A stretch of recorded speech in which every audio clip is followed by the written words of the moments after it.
Այո, խցանումների հարցը չի լուծվել։ Երևանի բեռնաթափման հարցը չի լուծվել, մնում է նույնը։ Այսինքն իրենց կայացրած որոշումը, իրենց բերած որոշումը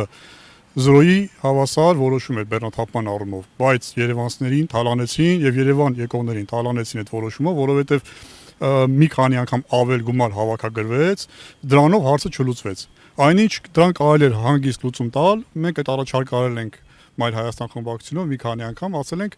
կայունատեղիներ կառուցեք, որպեսզի դրանով բեռնաթափեք Երևանը։ Հիմա այս մարդիկ այդ որոշումը բերել են,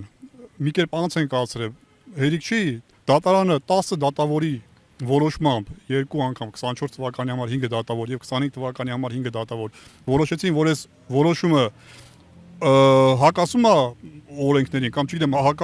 օրինական չի, այս մարդիկ շարունակեցին այս որոշումը պահել, շարունակում են այս որոշման համար պայքարել, բայց հիմա արդեն խոստովանում են, որ չի բեռնաթափվել Երևանը եւ այդ մասին չի խոսում միայն Տիգրան Ավենյանը։ Այդ մասին նաեւ ասել է երկրի ոչ բարով վարչապետ Նիկոլ Փաշինյանը մի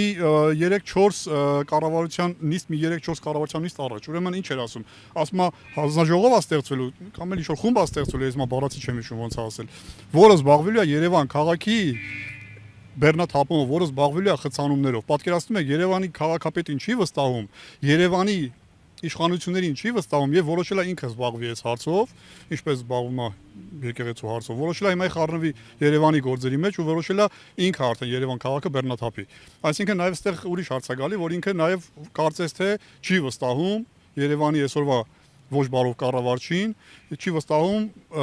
քաղաքապետարանում նստած մարդկանց, ովքեր որ պետքա ի պաշտոնե Երևան քաղաքը բեռնաթափեին եւ որոշել է ինքը ինչ որ խանձնախումբ ստեղծի, ինչ որ մարդիկ ներգրավի այս process-ի մեջ, որպեսզի կարողանա քաղաքը բեռնաթափել։ Սրա մասին ոչինչ էլ ավելի չարժե ասել, որովհետեւ ֆակտնալիցո փաստը ակնհայտ է, որ Երևան քաղաքը չի բեռնաթափվել, իրենց արած գործողությունները, նորից եմ ասում, բեռնաթափման մասով հավասար է 0-ի։